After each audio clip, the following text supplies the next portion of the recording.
I'm Chris Wallace. Crisis in Ukraine. Who's running the country?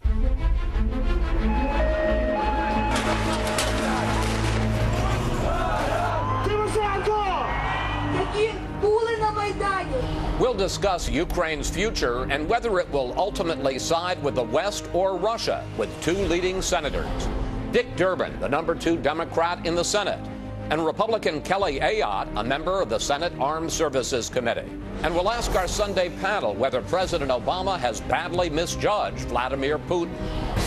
Then, the nation's governors come to Washington to tackle tough issues like immigration and Obamacare. We'll talk with Wisconsin Governor Scott Walker and Vermont's Peter Shumlin. And our Power Player of the Week. I get up close and personal with Washington's newest and certainly most adorable celebrity, the giant panda cub, Bow Bow. All right now on Fox News Sunday. And hello again from Fox News in Washington. We start with Ukraine, where the situation is changing by the hour. The parliament has voted President Yanukovych out of office, and opposition forces appear to have taken over most of the capital of Kiev. But the president says he will not step down and speaks of a coup carried out by bandits. Let's get the latest from Fox senior foreign affairs correspondent Amy Kellogg reporting from Moscow. Amy.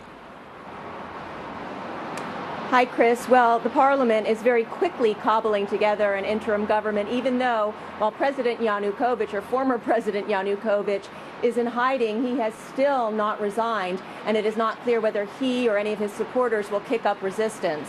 Now, the parliament voted in today the new acting president, the speaker, Alexander Turchnikov. They've fired some old ministers. They've put out arrest warrants for the former prosecutor general and minister of incomes. Now, we can imagine that has to do with future inquiries into corruption, which has been as much a part of this revolution as the whole East-West tug of war has been. Last night, former Prime Minister Yulia Tymoshenko was freed from jail. She was Yanukovych's arch rival. She has said she will run for president, but she is also a divisive figure in the country. An aide to Yanukovych said that he was in Kharkiv, eastern Ukraine, as of Saturday night and doesn't plan to leave the country, but the state border guards have said he tried to flee the country yesterday on a chartered flight from Donetsk, but the plane was not allowed to take off. Now, the U.S. continues to urge de-escalation and constitutional change. Russia's Foreign Minister Lavrov has slammed the opposition, making new demands under the influence of what he calls, quote, armed extremists and rioters. Now, Russia, of course, Chris, pressured Ukraine out of signing an agreement with the EU, offering the nearly bankrupt country a lot of money to keep it afloat. Russia's now cut off that money, and the finance minister has suggested Ukraine turn to the IMF now for help. Essentially, Chris, wishing Ukraine well. Amy Kellogg reporting from Moscow. Amy, thanks for that. For more, let's bring in two Senate leaders on foreign policy. From New Hampshire, Kelly Ayotte, a member of the Armed Services Committee. And from Illinois, Dick Durbin, the Senate's number 2 Democrat and a member of the Foreign Relations Committee.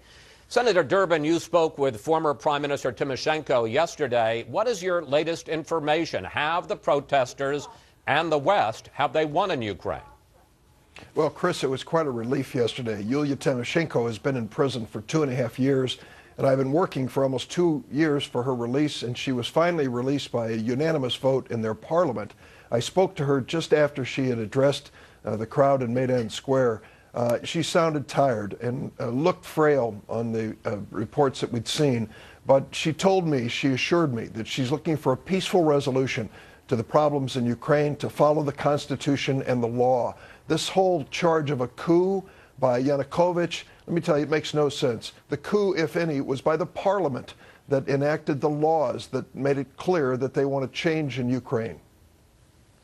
Senator Ayotte, as we say, Ukraine's parliament has voted President Yanukovych out of office, but he is calling it a coup and refusing to step down.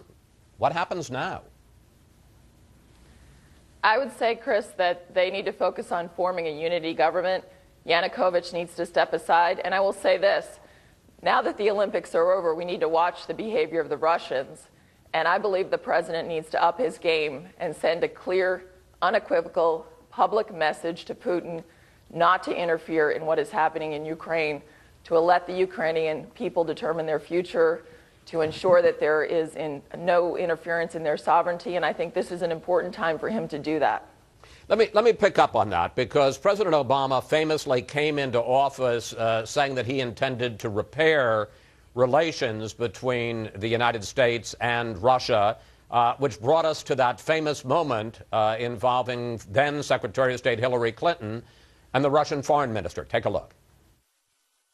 I wanted to present you with a little gift which represents what President Obama and Vice President Biden and I have been saying, and that is we want to reset our relationship. Let's do it together. So we will do it together. But it turned out that instead of reset in Russian, that button said overcharge, and that's where the problems began. Senator Ayotte, has President Obama's reset effort with Russia failed, and has it contributed to the problems that we have in Ukraine, in Syria, in Iran? Yes, it has, Chris, and I think that's why this is an opportunity for the president to really be unequivocal with Putin right now in the Ukraine. What happens in Ukraine very much matters. They need to determine their future, not Russia. We have seen, obviously, behavior from Putin, from harboring Snowden to the efforts to interfere in Syria and also with arming the Assad regime. In addition to that, thinking about the reports of their violations of the INF Treaty, their reset policy has failed. It is time to reset the reset, and I think Ukraine presents an opportunity for the president to do that with clear American leadership here for a good outcome. Let me follow up on that, because President Obama this week warned all the parties in Ukraine not to step over the line, which reminded a lot of people of a comment he made, a warning he gave to Syria's President Assad back in 2012. Let's look at both of those comments. We'll be monitoring very carefully the situation, recognizing that along with our European partners and the international community, there will be consequences if people step over the line. A red line for us is we start seeing a whole bunch of chemical weapons moving around or being utilized. Senator Durbin, this week the president said that this is not a Cold War chessboard between us and the Russians, that it's not a zero-sum game. But there are a lot of people, a lot of experts who say that that's exactly the way that Vladimir Putin is playing it, and that he's taken advantage of Barack Obama on a lot of these issues. You know, let me just say this. Every new president is going to try to forge a new relationship with Russia and try to have a more peaceful outcome to our dealings. You expect that, whether the president's Democrat or Republican. President George W. Bush said he looked in Putin's eyes and saw a spiritual man. So let's remember that each president tries to find a positive track, but let's not forget that Vladimir Putin wasn't just a member of the KGB, he was the head of the secret police, the Soviet KGB. This is a man that we should take very seriously. In this circumstance, I know what's going to happen next. They're going to continue, Russia and Moscow and Putin will continue to pressure Ukraine. And the trump card they own is natural gas. Gazprom provides gas for these countries, and when Putin doesn't like their political behavior, he cuts it off or raises the price out of sight. So he has the power to pressure. We have to do everything we can to encourage Ukraine to move forward peacefully toward democracy, but understand that Putin has been a threat for many decades. Well, beyond rhetoric then, Senator Durbin, what does the president, what does the European Union do if they're going to put, makes threats, if they're going to use gas as a weapon? What does the West do? Because rhetoric isn't going to be enough.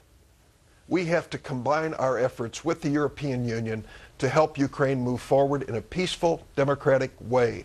We have to put the pressure on Putin to stop his efforts to undermine this natural evolution toward democracy. And Yanukovych has always been a puppet of Moscow, and that is why he headed to the Russian part of Ukraine and why he ultimately will leave the country, I'm guessing. But we can, in the West, can gather with the European Union and put a force in Ukraine that moves it toward Western ideals and values. When you say put a force, are you talking about boots on the ground? Absolutely not. Let me underline not. a lot of my colleagues, and I'm not pointing to my friend Kelly Ayotte in this instance, but a lot of my colleagues think the answer to any conflict in the world is for the United States to invade. I am not one of them. I have watched 2 wars, thank goodness, come to an end. And I want to make certain that before we ever, so when you said commit force, troops sir, what again, did you, when you it's in said our force, national what interest. did you mean? There are political forces involved in this, and that's the way we should work with them. Political and economic force moving Ukraine in the right direction toward democracy. So let me give you a chance to respond, Senator Ayotte. You never mentioned the idea of a force. I guess the question is, 1, is this over? Have the rebels won? And 2, what do you think is the possibility of a counterstrike by, whether it's political or economic, by the Russians, and even the possibility of splitting off the eastern half of the country, which is very pro-Russian?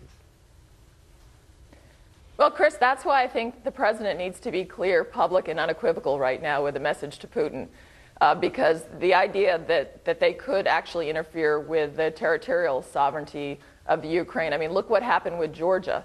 I think that this is a very real possibility, and so we need to be very clear, work together. And I think there is economic pressure that we could provide, as Senator Durbin mentioned. We can provide a leadership role in the IMF. We also, of course, in other instances, have imposed sanctions not only on the oligarchs, which recently the administration moved to do, but also we think what we've done with Russia with the Magnitsky Act, and that could be expanded. Let me turn briefly to Syria, because we had this deal under which Assad, the president of Syria, was supposed to turn over his entire chemical weapon stockpile by early February. So far, it has turned over only 11% of that stockpile. In the meantime, Assad remains in power. He continues to slaughter his own people. And as we say, he's holding on to his chemical weapons, most of his chemical weapons stockpile. Senator Ayotte, who's winning in Syria right now, Putin or Obama? Unfortunately, it's Putin right now. And again, Putin could play a role of putting pressure on Assad. They're not putting enough pressure on Assad. Assad regime is slow, dragging its feet, slow rolling, trying to comply with the chemical weapons agreement. And so right now, Assad is winning, which is very unfortunate. And what I'm worried about also is the recent testimony of the Director of National Intelligence, Clapper, about how the al-Qaeda extremists in Syria are now actually posing a threat to our homeland. So this is a real issue for us as well. Senators, we have a couple of minutes left, and I want to get into one other issue, and that is the president's budget. We got some information about the budget that he will release a week from Tuesday. Let's put up the details on the screen. He will reportedly call for an end to the era of austerity and ask for $56 billion in new spending for job training, early childhood education, and other initiatives, and he won't include a measure to slow cost of living increases in Social Security, which was in his last budget. Senator Ayotte, the White House says this slowing in the cost of living adjustment, so-called chain CPI, was offered only as part of a grand bargain, and you Republicans rejected that. Briefly, what do you think of the president's new budget from what you've heard so far?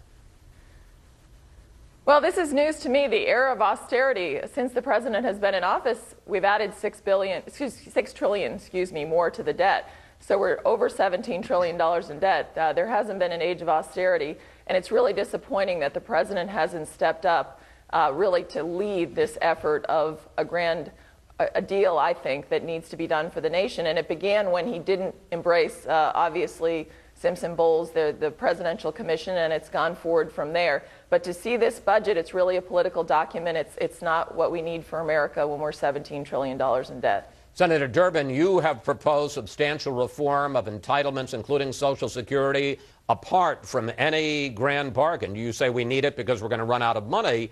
But the president, as we pointed out, is taking at least one reform on the cost of living adjustment off the table. And there's another point in this whole question of spending. The White House argues we can spend more now because, according to the Congressional Budget Office, deficits are going down. You can see it up on the screen in billions of dollars, from $514 billion this year deficit to $478. But they ignore the rest of the CBO projection, which is that starting in 2016, deficits start going back up again. Senator? I can just tell you this, Chris. Since President Obama has been in office, we have reached the point where cutting the annual deficits in half. and we are going to reduce the overall debt of the United States by $3 trillion over the next 10 years. Simpson Bowles had a goal of $4 trillion. We can get that additional $1 trillion by passing comprehensive immigration reform, which is stalled in the House of Representatives. What the president is saying in his budget, we need to get America back to work. We need to make sure that the people who get up every day, go to work and work hard can make it.